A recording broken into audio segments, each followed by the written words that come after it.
opened her eyes to darkness and pain. Her head was bleeding. She could feel the warm blood running down her face. The air smelled wrong. It was too wet, too heavy, and filled with the sound of strange insects.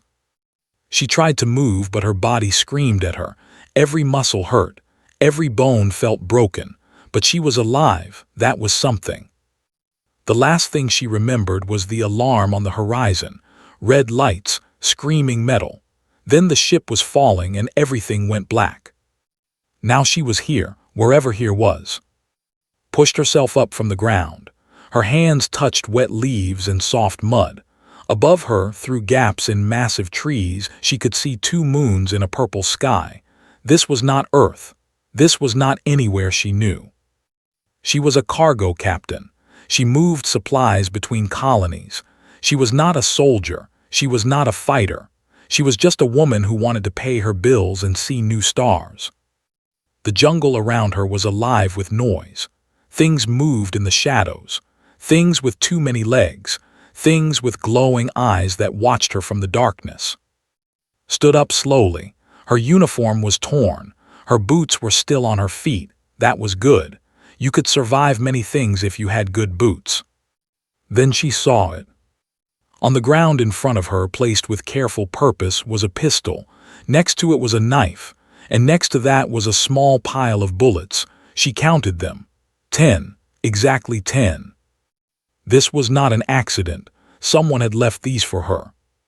A sound came from above. Looked up and saw a ship hovering over the trees. It was not human. The design was wrong. Too sharp. Too cruel. Like it was built by creatures who only knew how to hurt things.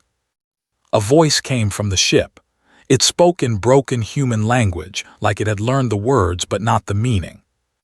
Human female, you are now prey. You have been given weapons. You have been given 3 days. After 3 days we hunt. If you survive, you earn freedom. No human has survived. You will not be the first. The ship rose higher. Its engines made no sound. It simply floated up and disappeared into the clouds. Stood alone in the alien jungle. In her hands were 10 bullets and a knife. She should have been scared. She should have been crying. But something else was growing inside her. Something hot and angry. She remembered her crew. Her pilot who always made bad jokes. Jinnah, her engineer who could fix anything with wire and hope. Minyu, her navigator who never got lost. They had been on the ship with her. Where were they now? The aliens had taken them. She was sure of it. They had taken her crew and they had left her here to die for their entertainment. Picked up the gun. It felt heavy in her hand. She had fired guns before during basic training on Earth. Every space worker had to learn, but she had never shot at anything that was alive. She loaded the pistol. Her hands were shaking, but not from fear, from anger. 3 days. They had given her 3 days to run and hide. They expected her to act like prey, to panic, to make mistakes, to die tired and scared in some dark corner of this moon. They did not know humans. Had grown up in a small town near the mountains of old Korea. Her grandmother had taught her about the old ways, how to read the land, how to find water, how to know when a storm was coming. Her grandfather had been a hunter before the laws changed. He had taught her things too, different things. The aliens thought they were the hunters. They thought humans were soft, weak, easy to catch. They had made a mistake. Did not run into the jungle to hide. Instead, she walked back to where the ship had crashed. The horizon was destroyed, but destroyed ships still had useful things inside them. It took her 2 hours to find the wreck. The ship had broken into 3 pieces when it hit the ground. Fires were still burning in some parts. The smell of melted metal filled the air. Searched through the wreckage. She found food packets, water containers, a medical kit with bandages and pills, wire, rope, a flashlight that still worked, tools from the engine room. She also found bodies. 3 crew members who had not survived the crash. She did not know their names well. They were new. She closed their eyes and said quiet words for them. But Jinnah and Minyu were not here. Their bodies were not in the wreck. The aliens had taken them. They were alive somewhere waiting for her. Worked through the night. She did not sleep. Sleep was for people who were not being hunted. She used the wire and rope to build traps. Simple things. Trip lines connected to falling metal. Pits covered with leaves. Snares that would catch legs and hold them tight. Her grandfather had shown her these things when she was young. Animals are smarter than people think, he had told her, but people are smarter than animals know. By morning, had turned the area around the crash site into a killing ground. Anyone who came looking for her would find pain instead. She climbed a tall tree and looked out over the jungle. In the distance, she could see smoke rising from another location. That was where the alien ship had gone. That was where they were keeping her crew. Checked her gun, 10 bullets. She checked her knife, sharp and ready. The aliens had given her 3 days to run, but was not going to run. She was going to hunt. They called themselves predators. They had traveled across the stars to hunt lesser species for sport. They had killed hundreds of different alien races. They had never lost. But they had never hunted a human before. Smiled. It was not a nice smile. It was the smile of something dangerous that had just realized it was dangerous. 3 days was a lot of time. A lot of time to plan. A lot of time to prepare. A lot of time to show these creatures what a real predator looked like. She started walking toward the smoke, toward the enemy camp, toward her crew. The hunt had begun, but the aliens had made one terrible mistake. They thought they were the hunters. They were wrong. The first hunter came at sunset. Had been watching from her hiding spot in the trees for hours. She had learned their name by listening. They called themselves. The word meant those who take in their language. They were proud of this name. They had earned it by killing across 1,000 worlds. The hunter was tall, almost 3 meters of gray skin and muscle. It had 4 arms and 2 legs. Its head was flat and wide with small black eyes on the sides. It moved through the jungle like water flowing over rocks. Smooth, silent, deadly. It was carrying a weapon that looked like a spear but with glowing edges. Energy weapon. One touch would cut through metal. The hunter was following's trail. She had left it on purpose. Small footprints in the mud. Broken branches at eye level. A torn piece of her uniform hanging from a bush. The trail led directly to the crash site. The hunter was careful. It stopped often to smell the air. Its nose could detect prey from far away, but had rubbed herself with the juice of local plants. She smelled like the jungle now, not like human. They reached the edge of the crash site. It looked around with its small black eyes, searching, hunting. It did not see the wire. The wire was thin, almost invisible. It was stretched across the ground at ankle height. When the hunter stepped on it, 3 things happened at once. First, the wire pulled tight and cut into the creature's leg. Not deep enough to stop it, but deep enough to make it stumble. Second, a heavy piece of metal from the ship's engine fell from above. It hit the hunter's shoulder with a sound like breaking stone. Third, dropped from her hiding place in the tree. She had one chance. One moment when the creature was hurt and confused. She used it. The knife went into the neck from behind.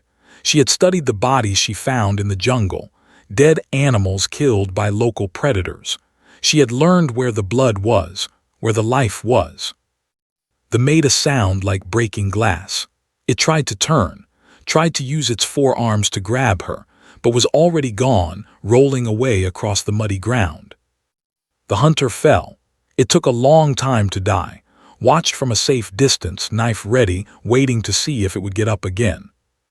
It did not.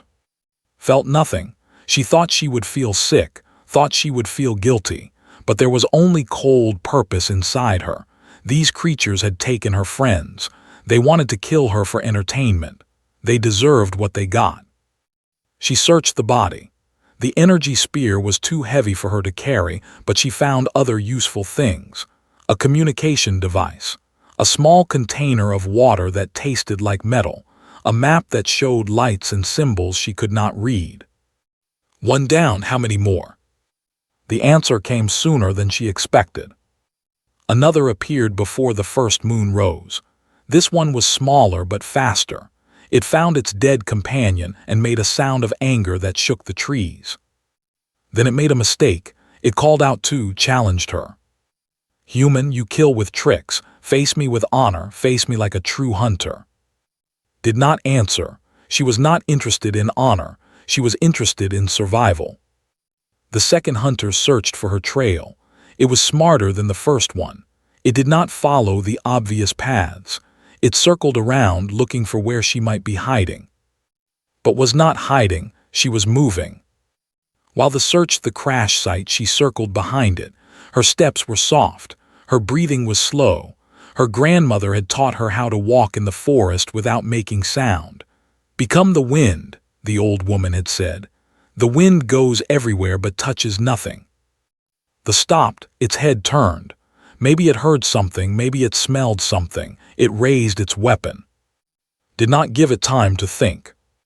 The gun fired twice. She had promised herself to use the bullets only when necessary. This was necessary.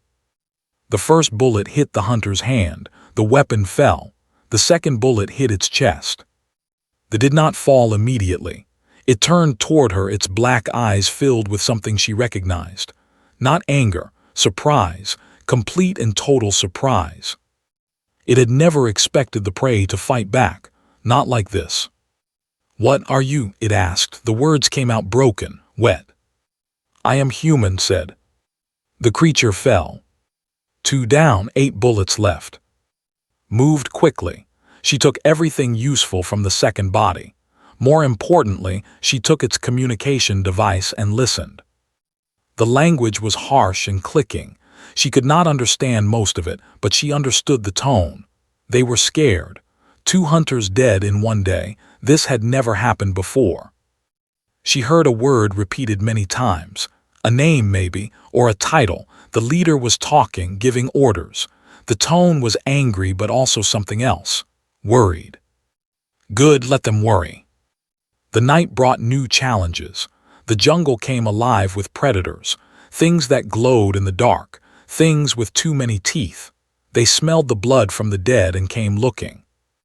Climbed high into a tree and tied herself to a branch. She could not sleep properly, but she could rest. Her body needed rest even if her mind refused to stop. In her half-dreams, she saw his face. He was always smiling in her memories, always making jokes even when things were bad. Captain, he would say, every problem is just a solution waiting to happen. She had always rolled her eyes at his optimism. Now she held onto it like a lifeline. She would find them, she would save them, or she would die trying. When morning came, climbed down from the tree. Her body was stiff and sore. Her head still hurt from the crash, but she was alive and that was what mattered. She checked her supplies, food for 2 more days, water for 3 if she was careful, 8 bullets, 1 knife, 1 purpose. The smoke from the alien camp was closer now. She had been moving toward it since the beginning, not running away, running toward. They would expect her to hide, to run, to act like prey. They would send hunters to find her in the jungle, searching in all the wrong places. Meanwhile, she would get closer and closer to their base, closer to her crew, closer to the moment when she would show them what a mistake they had made. Ate a small meal, drank a small amount of water, then she started walking again. Behind her, the jungle was quiet. The local animals had learned that something dangerous was moving through their territory. They stayed hidden. They stayed silent. Even the native predators of this moon recognized a threat when they saw one. Walked on, leaving 2 dead hunters behind her. The first blood had been spilled, but it was only the beginning. She had 8 bullets left, 8 chances to make things right. It would be enough. It had to be enough.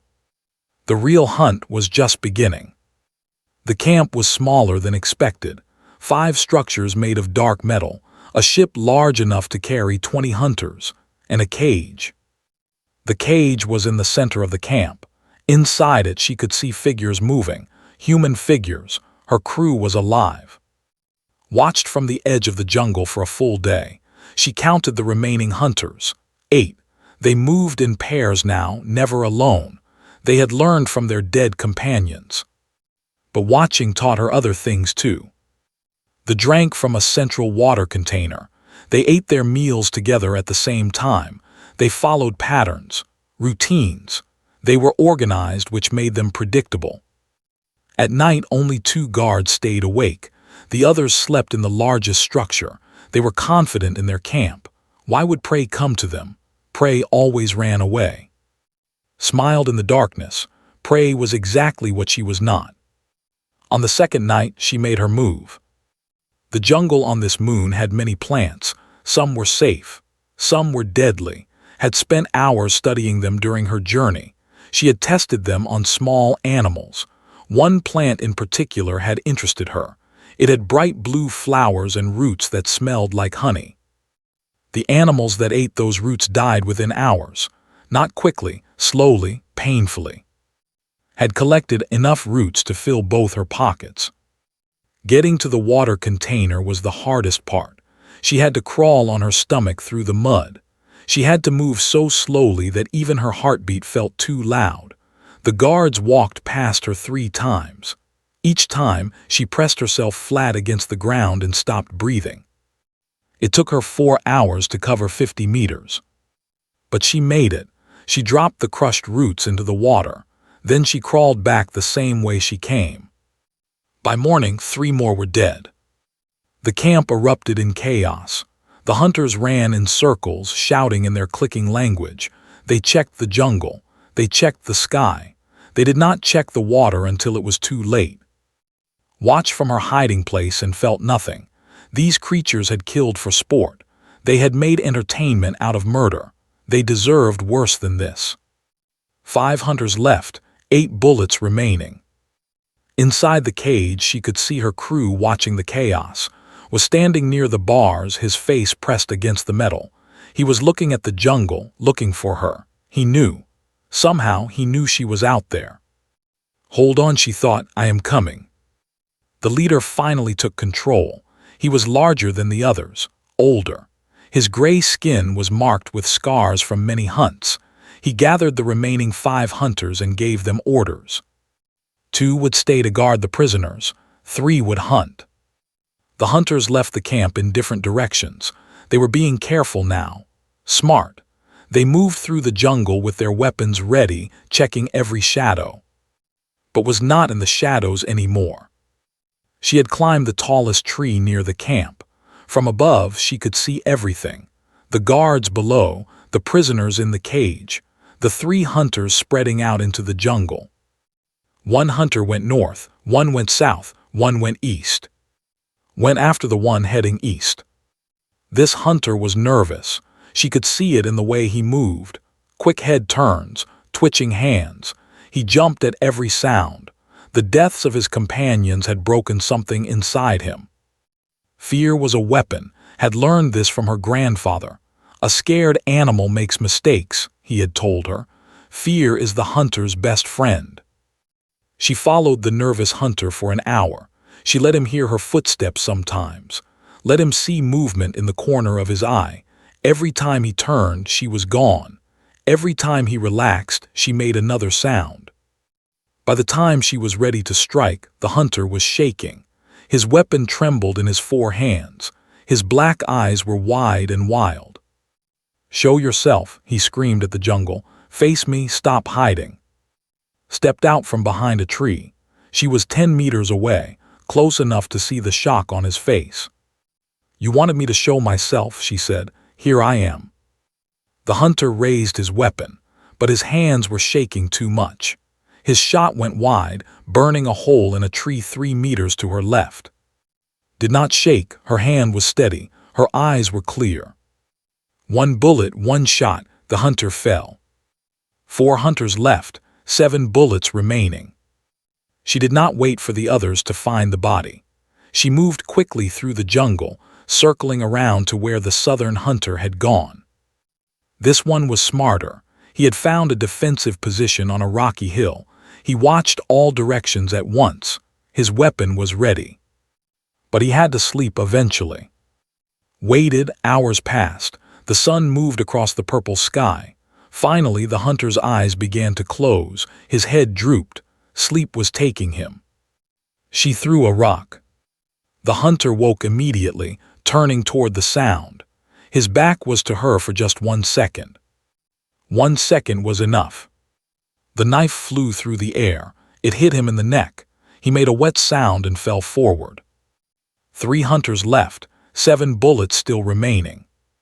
The northern hunter found his companions' bodies the next morning. He ran back to camp, screaming, followed him at a distance, watching. The leader listened to the survivors' report. Then he did something unexpected. He walked to the cage where the prisoners were held. He opened the door and pulled out one of the humans. It was Jinnah, her engineer, her friend. The leader held Jinnah by the throat. He lifted her off the ground. Then he shouted at the jungle. "Human, I know you can hear me. I know you are watching. Come out now or I will kill this one." His heart stopped. She could see Jinnah struggling, could see her friend's face turning red from lack of air. "You have killed my hunters," the leader continued. "You think you are clever, but you are nothing. Come out and face me or watch your friend die." In the cage was screaming. He was throwing himself against the bars, trying to break free. Minyu was holding him back, keeping him from doing something stupid. Had a choice to make: come out and probably die, stay hidden and watch Jinnah die. It was not really a choice at all. She stood up from her hiding place. She walked out of the jungle with her hands raised. The gun was in her belt.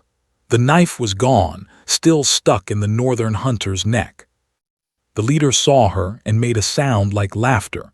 "So the prey shows itself at last."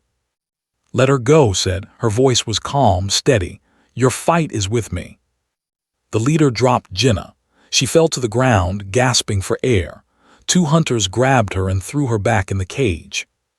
"You have killed 6 of my hunters," the leader said. 6. Do you know how rare that is? In 10,000 hunts, no prey has ever killed more than 2. "I am not prey," said. The leader studied her with his small black eyes. "No," he said slowly. "I am beginning to understand that. What are you, human?" Looked at him, at the 2 guards behind him, at the cage with her crew inside. "I am the thing you should have left alone." The leader made his laughing sound again. "We will see. Tomorrow we hunt properly. No more games, no more head starts, just you and us." He gestured to his guards. They grabbed and threw her into the cage with the others. The door locked behind her. Immediately grabbed her shoulders. "Captain, are you insane? Why did you come out?" Smiled at him. For the first time in days, she smiled genuinely. "Because I wanted to get inside," she said. She reached into her boot and pulled out a small piece of metal, a lock pick made from the wreckage of the horizon. "Now help me figure out how to open this cage." The cage was built for aliens, not humans. They had designed it to hold creatures much larger and stronger than humans. The bars were spaced to stop their usual prey from squeezing through, but humans were smaller, more flexible. The lock was simple to someone who understood machines. Jinnah figured it out in less than an hour. "The mechanism is basic," she whispered, studying the lock in the dim light. "They did not expect anyone to try opening it from inside. Give me that piece of metal." Handed her the lock pick. Jinnah worked in silence while Minyu kept watch. There were 3 guards now, the leader and his 2 remaining hunters. They sat around a fire in the center of the camp, talking in low clicks. Occasionally, one would look toward the cage, but they saw nothing unusual, just 4 humans sitting in the dark. "What is your plan, Captain?" Minyu asked quietly. He was scared, could see it in his eyes, but he was trusting her anyway. "First we get out of this cage," said. "Then we get weapons. Then we end this." "End this how?" asked. "There are 3 of them. They are bigger, stronger. They have energy weapons." Looked at him. "I have killed 6 of them already." was quiet for a moment, then he nodded. Okay, what do you need us to do? The plan was simple because simple plans worked best. Step 1, open the cage. Step 2, create a distraction. Step 3, kill the hunters before they could react. The distraction was Minyu's idea. The ship was nearby.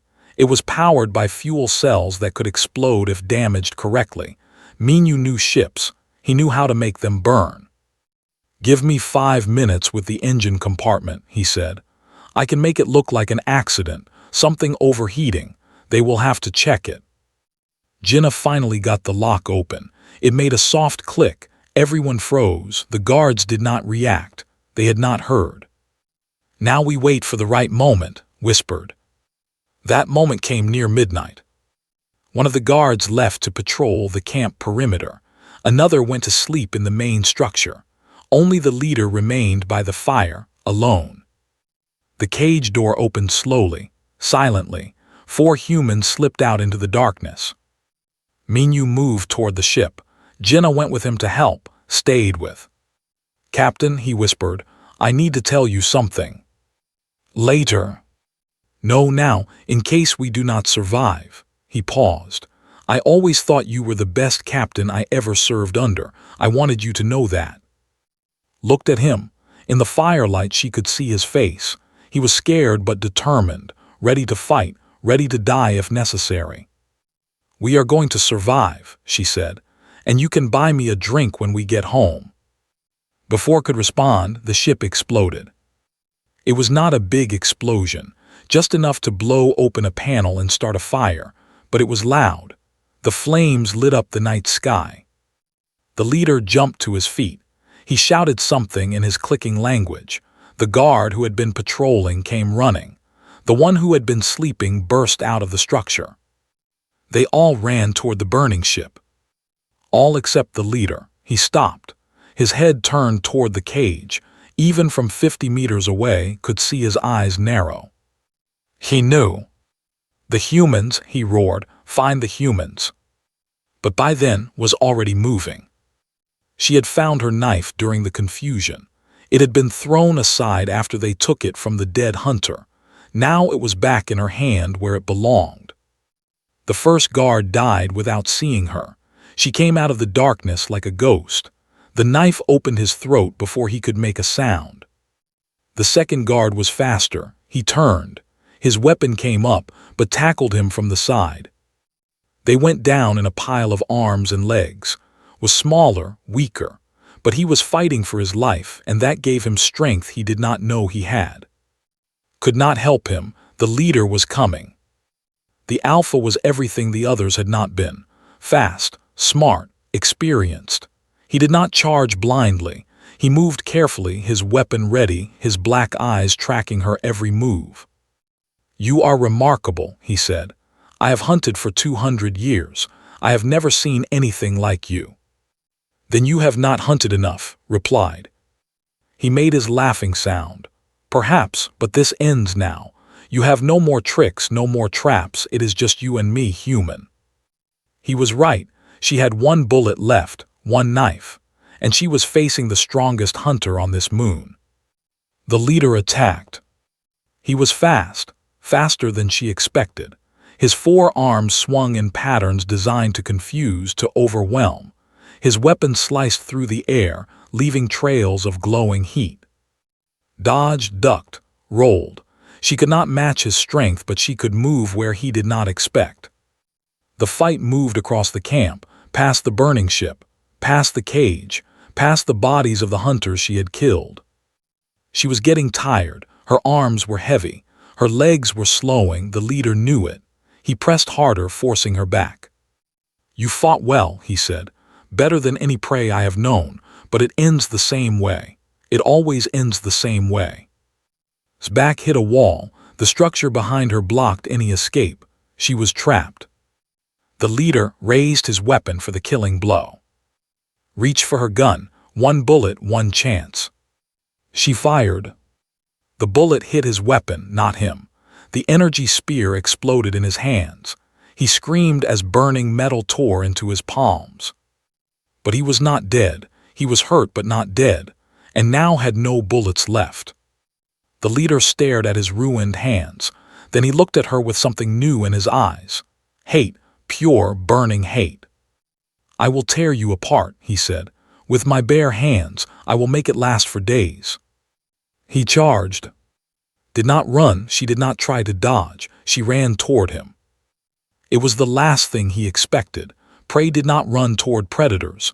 Prey ran away. But was not prey. They collided in the center of the camp. His forearms grabbed her. His claws dug into her shoulders, her back. She felt blood running down her skin. But she had the knife. She stabbed up under his jaw into his brain. The knife went into the handle. The leader made a sound like wind escaping from a broken ship. His arms loosened. His body fell. Stood over him covered in blood. Some of it was his.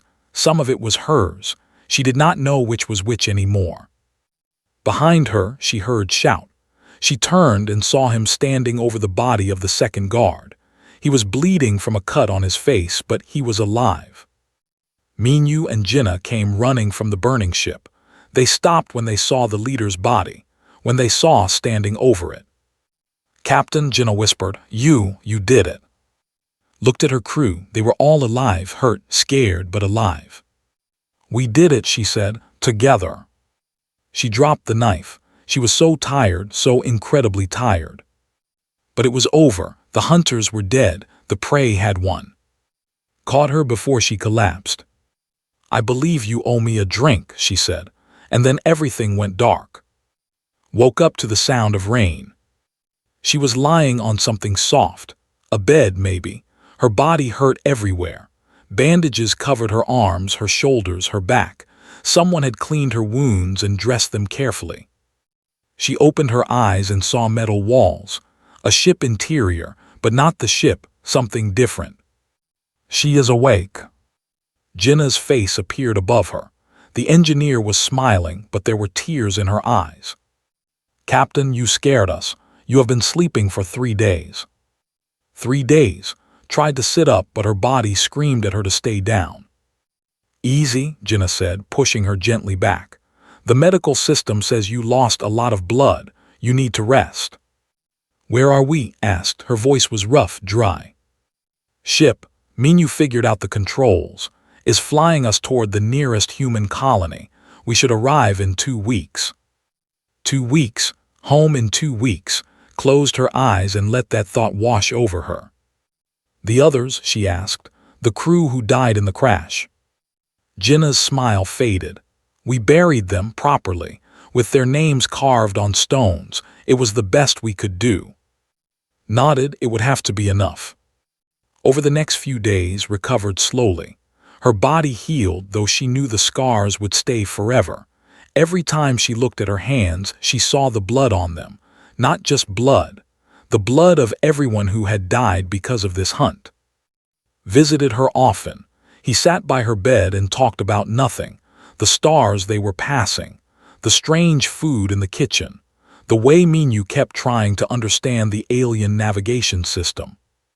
He did not talk about what had happened. Neither did she. Some things were too big for words. On the 5th day, finally got out of bed. Her legs were weak, but they held her. She walked through the ship, exploring. It was a hunting vessel, designed to be fast and deadly.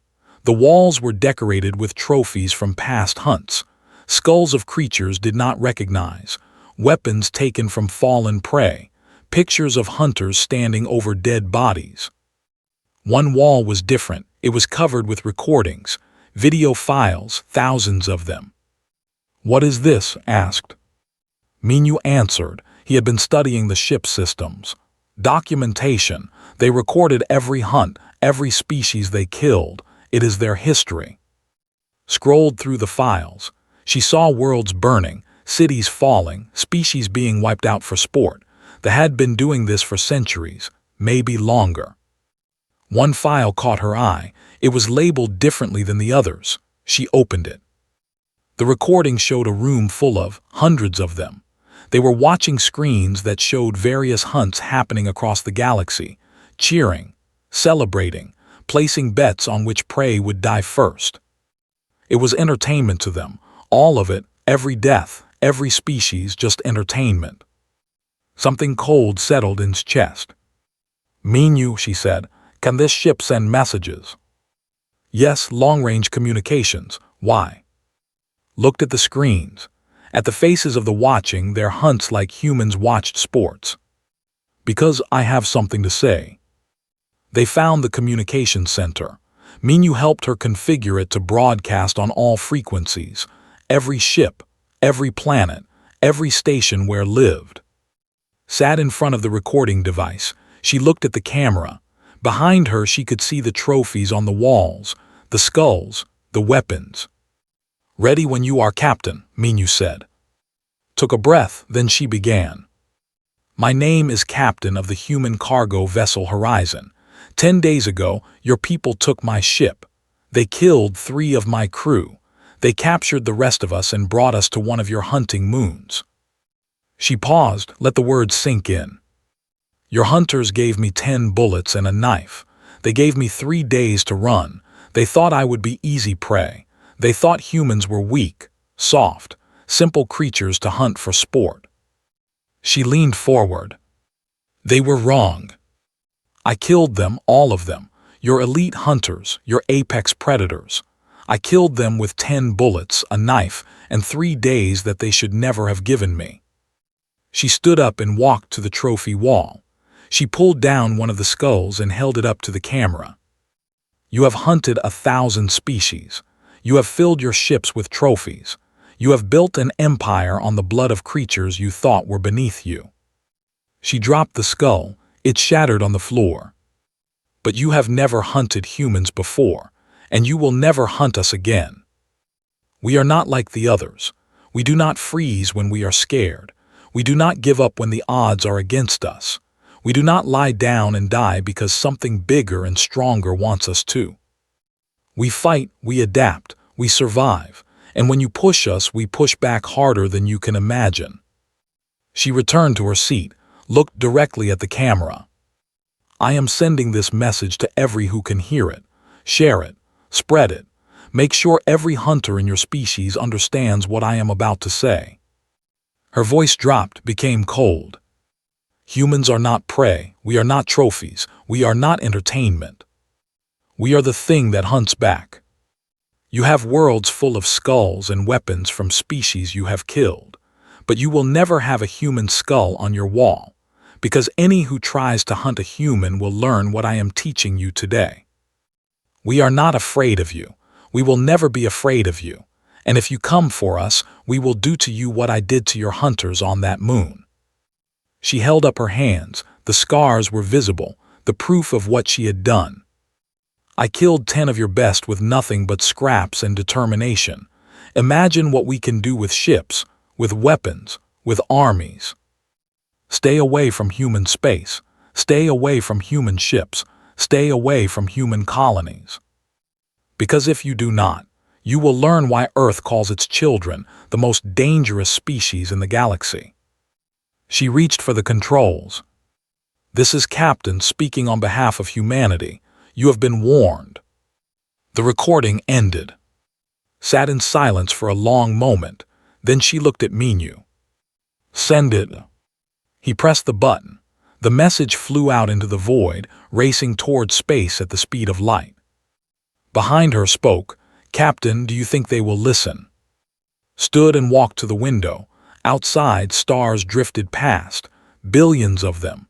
Each one may be holding a species that had hunted. "Some will," she said. "Some will not. The ones who do not will learn the hard way."